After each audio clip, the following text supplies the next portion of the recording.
It was a routine Iran Air flight that almost turned into a catastrophe. This man had the lives of 113 passengers and crew in his hands when the landing gear on his Boeing 727 failed last year. A small part had become worn and dislodged, forcing Captain Hussein Shahbazi to land his plane on only its back wheels. The captain says it shouldn't have happened and blames 30 years of international sanctions against Iran. In the beginning, since all planes were new, there weren't any serious problems, and even now I believe our planes are safe.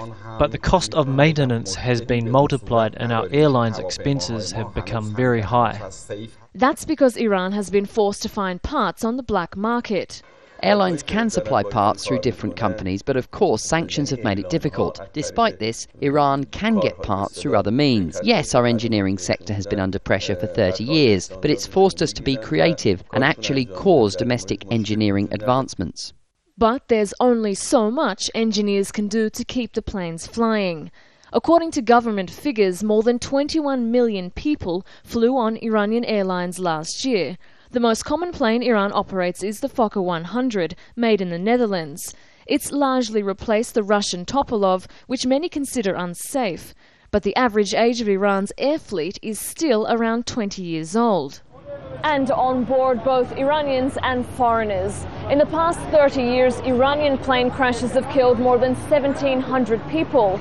That's why Iran has one of the world's worst air safety records. That record is difficult to improve despite Iran's own tough industry standards. The country has been under US sanctions since the 1979 Islamic Revolution. Last year, though, the US strengthened those directed at the aviation industry, specifically Iran Air, the national carrier. The US says the airline is not only civilian, but provides services to Iran's armed forces. But Shahbazi says that's politics, and most crash victims are civilians, and that's why the captain and his supporters don't want politics mixed up with planes. Soraya, Lennie, Al Jazeera, Tehran.